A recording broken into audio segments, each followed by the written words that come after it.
হযরতে আবু যর গিফারী রাদিয়াল্লাহু তাআলা আনহু বলেন, এরে আলী শুনে নাও, আমি হানিফ গোত্রের সম্প্রদায়, আমি শুনেছি মক্কা নগরীতে মুহাম্মদের একটা দাওয়াত আছে, সে শুধু একত্ববাদের দাওয়াত দেয়। আমার ভাই আমি আনিসকে পাঠিয়েছিলাম, তার কাছে আমি পুরোপুরি বুঝতে পারি না, তার কথাগুলো আমি আমার দিলের মধ্যে বসাইতে পারি নাই, এই জন্যে আমি নিজেই আসলাম। তুমি কেন আসছে বলো? আবু যর গিফারী বললেন, এরে আবু আলী শুনে নাও, মুহাম্মদে নাকি একত্ববাদের দাওয়াত দেয়। কয় হ্যাঁ, তাহলে তুমি আমাকে মুহাম্মদের কাছে নিয়ে যাও। হযরতে আলী রাদিয়াল্লাহু তাআলা আনহু বলেন, এরে আবু যর গিফারী, মাত্র 5 দিন হয়েছে আমি ইসলাম গ্রহণ করেছি। কারণ মক্কার বেঈমান কাফের মুশরিকরা নবী মুহাম্মদের উপর ইসলাম গ্রহণ করলে তাদেরকে মারধর করে, অনাচার অবিচার করে। তুমি যেহেতু এসেছো, তুমি আমার সাথে যদি একসাথে যাও, তাহলে কাফের বেঈমান মুশরিকরা বুঝতে পারবে, বুঝার পর তোমাকে মারধর করবে। এখন তোমার একটা কাজ করতে হবে, সেটা কি করবে বলে দাও। তুমি আমার পিছনে পিছনে চলবে। আমি যখন মক্কার বেঈমান মুশরিকদেরকে দেখব, পেশাবের ভান করে আমি দাঁড়িয়ে যাব, তুমি দাঁড়িয়ে যাবে। আল্লাহু আকবার বলে। পেশাবের ভান করে আমি দাঁড়িয়ে যাব, তুমিও দাঁড়িয়ে যাবা। ঠিক আছে।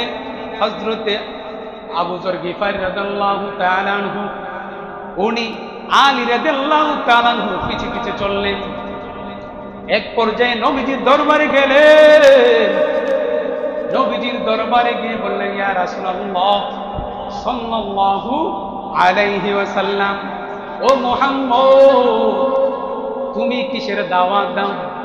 নবীজি বললেন, কুল হুয়াল্লাহু আহাদ। বলেন, কুল হুয়াল্লাহু আহাদ, আল্লাহুস সামাদ, লাম ইয়ালিদ ওয়া লাম ইউলাদ ওয়া লাম ইয়াকুল লাহু কুফুয়ান আহাদ। আল্লাহু আকবার। নবীজি বললেন, আরে আবু যর গিফারী, আল্লাহ তাআলা হচ্ছেন এক, আল্লাহ তাআলা হচ্ছে ওয়াহিদ, আল্লাহ তাআলা হচ্ছে একত্ববাদ, আল্লাহ তাআলা বিশ্বাস করি, তার দাওয়াত দেই। একের পর এক বলার পরে হযরতে আবু যর গিফারী রাদিয়াল্লাহু তাআলা আনহু বলেন, নবী হে, আপনি আমাকে কালিমা পড়ে মুসলমান বানায়া দেন। সুবহানাল্লাহ। এক পর্যায়ে কালিমা পড়ে মুসলমান হয়ে গেল। মুসলমান হয়ে যাওয়ার পরে নবীজি বললেন, আবু যর গিফারী, তুমি কিন্তু ইসলাম যে গ্রহণ করেছো, এটা কিন্তু প্রকাশ করো। কেন? দেখতেছে তো মাত্র কয়েকজন মুসলমান হয়েছে, মক্কার বেঈমান মুশরিকরা ইসলামের দাওয়াত দিলেই তারা তাদের উপর চড়াও হয়, নির্যাতন নিগ্রহণ করে। তুমি তোমার ইসলামটা প্রচার করো। সুবহানাল্লাহ পড়ে। এবার নবীজির দরবার থেকে বের হয়ে আসলেন। আসার পরে একদিন যায়, 2 দিন যায়, এমনি করে 3 দিন চলে গেল।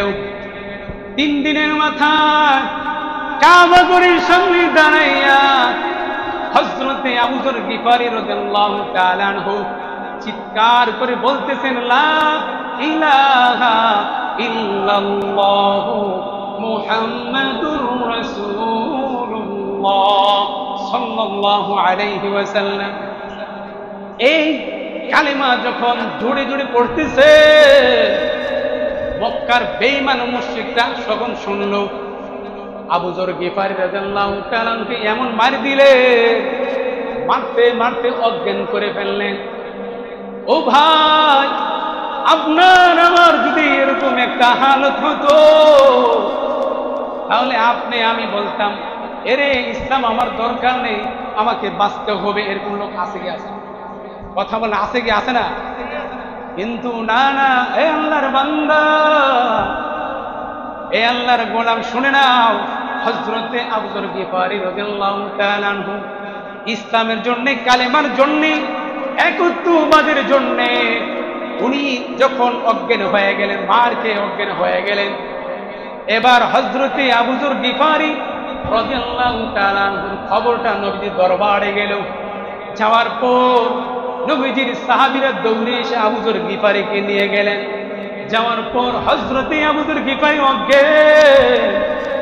অজ্ঞান অবস্থায় রক্তাক্ত শরীরের অবস্থা নিয়ে যখন জ্ঞান ফিরল, তখন প্রথম বলে, আমার নবী কেমন আছেন? সুবহানাল্লাহ। কি বললেন? আমার নবী কেমন আছেন? তারপরও বলে লা ইলাহা ইল্লাল্লাহু মুহাম্মাদুর রাসূলুল্লাহ, এই কালিমা খেলে জপমালা করতেছে। নবীজি বললেন, আবু যর, আমি তো তোমাকে বলেছিলাম যে কালেমার কথা তোমার বলার দরকার নেই, তো তুমি কেন বললা? হযরত আবু যর গিফারি বলেন, নবী আমার শুনে নেন, আপনি বলেছেন কালিমার দাওয়াত আমি যখন বন্ধ রাখি, মুখ দিয়ে যেন প্রকাশ না করে, আমি যখন কাবার সামনে যাই, কাবার সামনে যখন আমি যাই গো নবী, কাবার সামনে গেলে কেমন জানি আমার ভিতর থেকে কালেমার সাক্ষী আসে। সুবহানাল্লাহ, কালেমা বের হয়ে আসে। একদিন যাই, দুই দিন যায়, এক পর্যায়ে নবীজি ইন্তিকাল করলেন।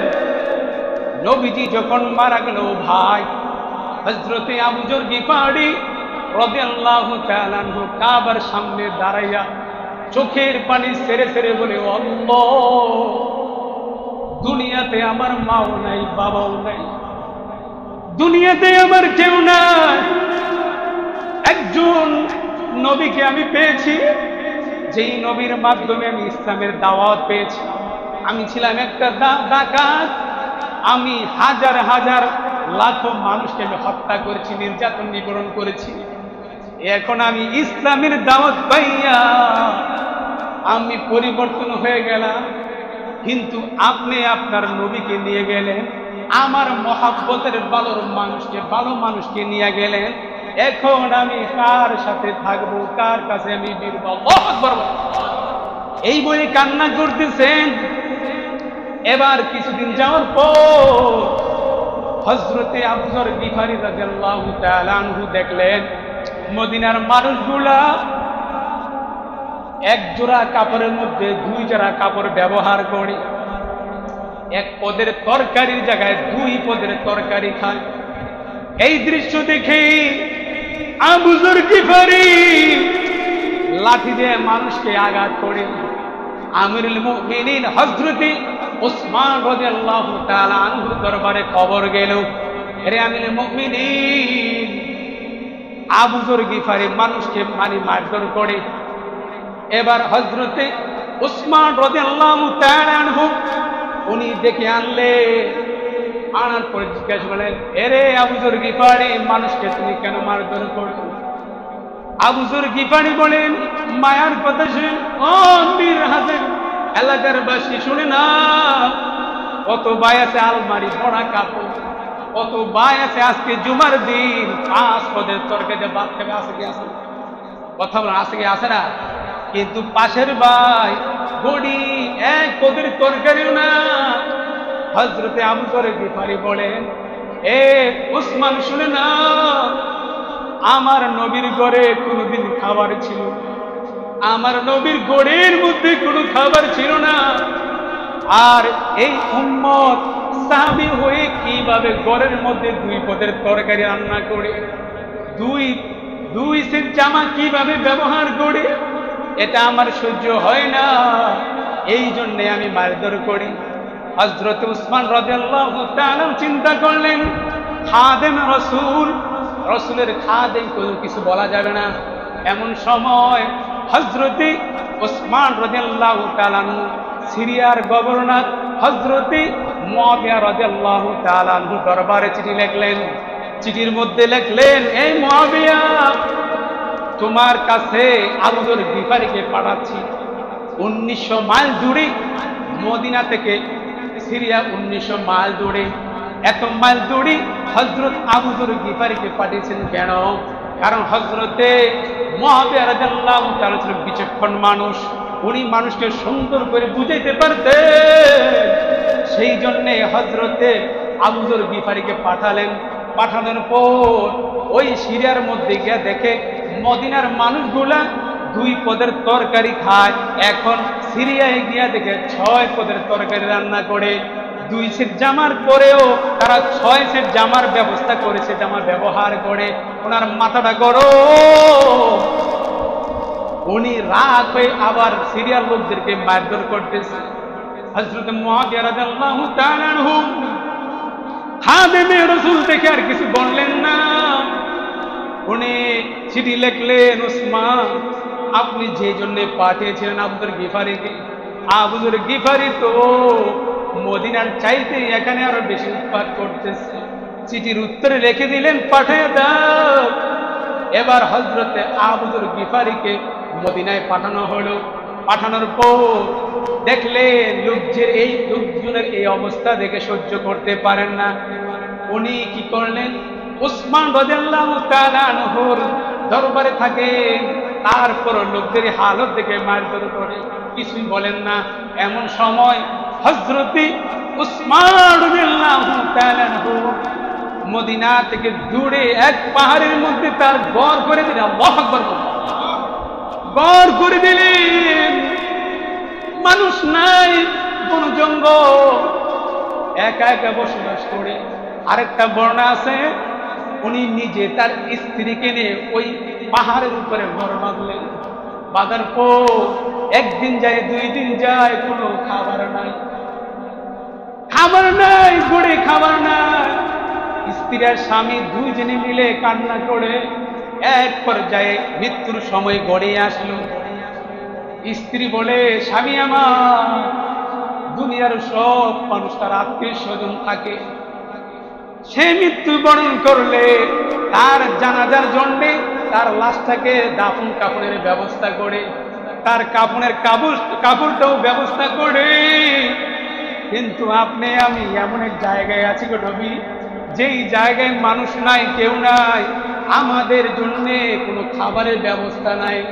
লাশ যে আপনি মারা যাবেন, আপনার লাশের যে কাপড়টা, কাফনের কাপড়ের ব্যবস্থা না। আল্লাহু আকবার বলে, কাফনের কাপড়ের ব্যবস্থা নাই, কান্না করতেছে। এবার আবু যর গিফারি স্ত্রীকে বলতেছে, এই স্ত্রী শুনে নাও, আমার 3 জন সন্তান ছিল, ওই সন্তানগুলা ছোটকালে মারা গেছে। আল্লাহর নবী সাল্লাল্লাহু আলাইহি ওয়াসাল্লাম বলেছেন, আমি নিজে উপস্থিত ছিলাম, 3 জন সাহাবী আমরা ছিলাম।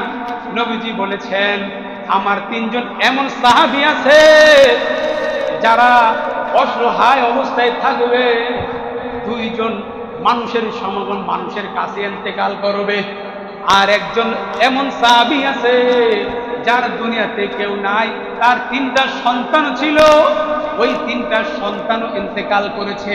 নবীজি বলেছেন, এটাও আমি শুনেছি, ওই সাহাবী তার 3টা সন্তান ইন্তেকাল করার কারণে আল্লাহ তাআলা তাকে বিনা হিসাবে জান্নাত দিয়া দিবে।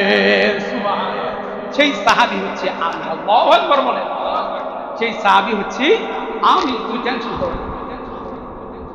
এবার হযরতে আবু যর গিফারি রাদিয়াল্লাহু তাআলা আনহু বলেন, স্ত্রী শুনে নাও, নবীজির কাছে আমি এটাও শুনেছি, ওই যে দেখো সিরিয়া থেকে একটা বণিক দল আসবে, ওই বণিক দল এই পাহাড়ের পাশ দিয়ে যাবে।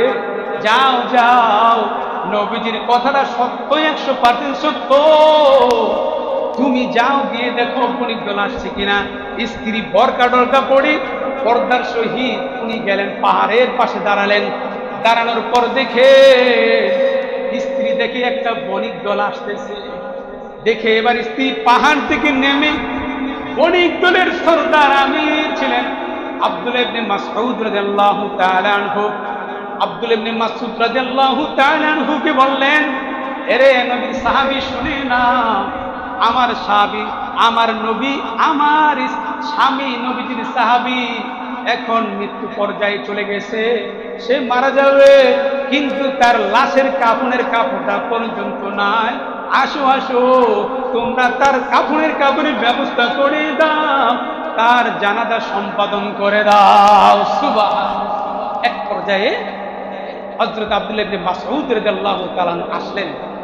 আসার পরে এখন বললেন যে, আবু যর গিফারি, তোমার ব্যাপারে নবীজি এই বলেছেন, তো তোমারই হালত কেন? আবু যর গিফারী রাদিয়াল্লাহু তাআলা আনহু কান্না করতে করতে অজস্র কান্না করে, কান্না করতে করতে এক পর্যায়ে দুনিয়া থেকে বিদায় নিলেন। সুবহানাল্লাহ পড়ে। মৃত্যুবরণ করেছে। মৃত্যুবরণ করার পর এখন হযরতে আবু যর গিফারী মৃত্যুবরণ করবেন, ঠিক এমন 2 সেকেন্ড আগে বললেন, এরে সাহাবীরা বলো আমার জানাজার কাপড় কে ব্যবস্থা করবা? এমন সময় এক সাহাবী বলল, হুজুর আমি সরকারি চাকরি করি, আপনার কাপড়ের ব্যবস্থা আমি করে দিব। হযরত উসমান রাদিয়াল্লাহু তাআলা আনহু ছিলেন গভর্নর, রাষ্ট্রপ্রধান। হযরত আবু যর গিফারী বলেন, এরে সাহাবী শুনে নাও, তুমি হচ্ছে সরকারি চাকরি করো, তুমি মাঝে মাঝে মিথ্যা বলতে পারো, মিথ্যা বলে টাকা ইনকাম করতে পারো, অতএব তোমার কাপড় দিয়ে আমার কাপড়ের ব্যবস্থা আমি করতে চাই না। আল্লাহু আকবার বলেন। আর আমি বলে কি বলতাম, ভাই আপনি তো সরকারি চাকরি করেন, তাড়াতাড়ি দেন, আমি কাপড় আপনি দিবেন। এরকম লোক আছে কি আসে না? কথা বলে আছে কি আসে না? ইসলামে বৈরাগ্যবাদকে পছন্দ করেন না। দুনিয়া তো দরকার, আখিরাত তো দরকার। হযরতে আবু যর গিফারী রাদিয়াল্লাহু তাআলা আনহু বলেন, আমি তোমার কাপড় নিব না। এমন সময় আরেক সাহাবী ডেকে ডেকে বলল, আবু যর গিফারী শুনে নাও, আমি কিন্তু সরকারি চাকরি করি না, আমি একজন গরীব, আমি তোমার কাপড়টা ব্যবস্থা করে দিব। সুবহানাল্লাহ। এই সাহাবী তার কাপড়ের ব্যবস্থা করে দিলেন। তাহলে আমরাও যদি আখিরাত এবং দুনিয়া দুইটাই যদি আল্লাহর কাছে চাইলে দিবেন কে? মুহাম্মদ বলেন দিবেন কে? আর আপনি আমি যদি আখিরাতকে প্রাধান্য দিয়ে দুনিয়া সহকারে, আল্লাহ তাআলা কি বলেন? ইন্নাল্লাহা, নিশ্চয়ই আল্লাহ তাআলার ফেরেশতা দুনিয়ার মধ্যে আসবে। কেমন আসবে? কারণ আপনি যখন একত্ববাদের উপর বিশ্বাস করে কালিমা পড়ে মৃত্যুবরণ করবেন, এমন সময় একদল ফেরেশতা আসবে। লা তাহজান, টেনশন করো না, লা খাউফ ওয়ালা খাউফুন, লা তাহজান ওয়ালা খাউফুন। আল্লাহ তাআলা বলেন দুনিয়ার মধ্যে কোনো টেনশন করো না, তোমার কোনো ভয় নাই, তোমার কোনো চিন্তা নাই। ওয়াবশিরু ফিল জান্নাহ, ওই ব্যক্তিকে, ওই ফেরেশতারা আল্লাহ তাআলা জান্নাতের ঘোষণা দিয়া দিবেন। সুবহানাল্লাহ। ওই ব্যক্তিকে জান্নাতের ঘোষণা দিবেন। কেন? কারণ এই ব্যক্তি একত্ববাদের উপর বিশ্বাস করে মৃত্যুবরণ করেছে। এই দুনিয়াতে সে একত্ববাদের উপর বিশ্বাস করে মৃত্যুবরণ করার কারণে আল্লাহ তাআলা ওই ব্যক্তিকে জান্নাতের দুনিয়াতে ঘোষণা দিয়ে দেবেন। সুবহানাল্লাহ বলেন। এই জন্য আমরা দুনিয়াতে 3 প্রকার লোক বলেছি। এক প্রকার হচ্ছে যারা দুনিয়া চায়, আখিরাতকে বিশ্বাস করে, তারা হচ্ছে নাস্তিকবাদের উপর বিশ্বাসী। 2 নাম্বার হচ্ছে বৈরাগ্যবাদ, দুনিয়া চায় না, সে আখিরাতকে চায়, তারা হচ্ছে বৈরাগ্যবাদ। ইসলামে পছন্দ করে না, লা রাহবানিয়াতা বিল ইসলাম, ইসলামে কোনো বৈরাগ্যবাদকে পছন্দ করে না। আর 3 নাম্বার ব্যক্তিরা হচ্ছে দুনিয়াও চায় এবং আখিরাতে চায়। তাহলে আল্লাহ তাআলা আমাদের সকলকে দুনিয়া এবং আখিরাতে সফলতা কামাই করার তৌফিক দান। আমিন পড়েন।